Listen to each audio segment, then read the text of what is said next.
ଧୂପକାଠି ଉତ୍ପାଦନର ଶୁଭ ଉଦ୍ଘାଟନ। ଧୂପକାଠି ଉତ୍ପାଦନ କରି ମହିଳାମାନେ ରୋଜଗାରକ୍ଷମ ହୋଇ ନିଜ ଗୋଡ଼ରେ ଠିଆ ହୋଇପାରିବେ, ସେ ଉଦ୍ଦେଶ୍ୟରେ ସୁନ୍ଦରଗଡ଼ ଜିଲ୍ଲା କେନ୍ଦ୍ର ସହାୟତାରେ ଝିରିମାଲ ପଞ୍ଚାୟତର 4 ଜଣ ମହିଳା ଏହି ଧୂପକାଠି ଉତ୍ପାଦନ ମେସିନ୍ର ଉଦ୍ଘାଟନ କରିଛନ୍ତି।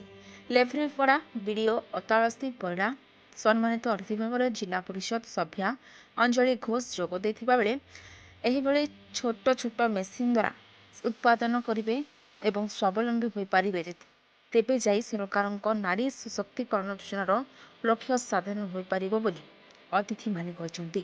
ଧୂପକାଠି ଉତ୍ପାଦନ କରି ପ୍ରଧାନ ଏଣ୍ଟରପ୍ରାଇଜେସ୍ ସପ୍ତାହରେ ଧୂପକାଠି ସଂଗ୍ରହ କରି ମାର୍କେଟିଂ କରିବାକୁ 5 ବର୍ଷିଆ ଚୁକ୍ତିନାମା ଧୂପକାଠି ଉଦ୍ୟୋଗୀଙ୍କ ସହିତ କରିଛି।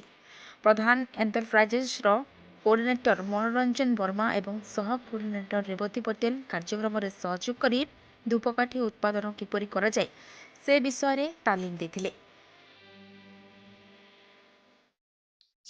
ମହାମାନଙ୍କର ସଶକ୍ତିକରଣ ଯେମିତି ଆଜି ଗୋଟେ ବଢ଼ିଆ ଜିନିଷଟେ ହେଇଛି, ଅଗରବତୀ ତିଆରି କରିବା ଯେମିତି ମେଟେରିଆଲ କରିକି ସେମାନେ ଆଜି ମେସିନରେ ଦେଖେଇଛନ୍ତି।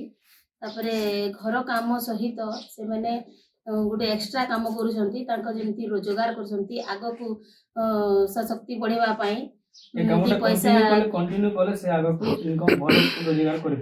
ଯେମିତି କି ଘର କାମ ସାରିକି ବି ସେମାନେ ସେ କାମ କରୁଛନ୍ତି, କେମିତି ରୋଜଗାର ଆଗକୁ ନେବେ ଏବଂ 2 ପଇସା ରୋଜଗାର କରିପାରୁଥିବେ, ସେ ସବୁ ସେମାନେ ଚେଷ୍ଟା କରୁଛନ୍ତି।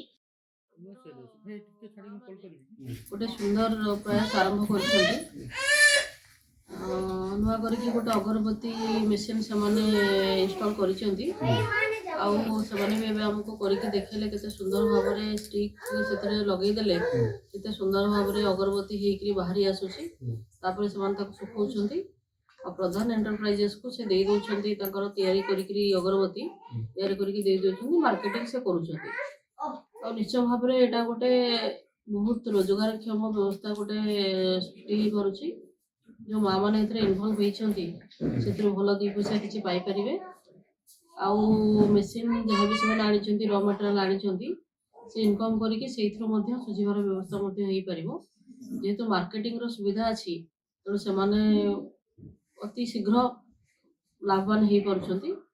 ତେଣୁ ସେମାନଙ୍କର ପ୍ରୟାସ ରହୁ କି ସେମାନେ ଅଧିକା ସମୟ ମେସିନ୍ ୟୁଜ୍ କରିକିରି ଭଲ ପ୍ରଡକ୍ସନ୍ କରନ୍ତୁ। ଆଉ ଅନ୍ୟ ମା ମାନେ ଯେଉଁମାନେ ବି ନିଡି ଅଛନ୍ତି, ଯେଉଁମାନେ କାମ କରିପାରିବେ, ସମୟ ଅଛି, ସେମାନେ ମଧ୍ୟ ଏଇ ଟାଇପ୍ର କାମ କରିକିରି କିଛି ଇନକମ୍ କରନ୍ତୁ ଆଉ ଅନ୍ୟମାନଙ୍କୁ ପ୍ରେରଣା ହୁଅନ୍ତୁ, ସେତିକି।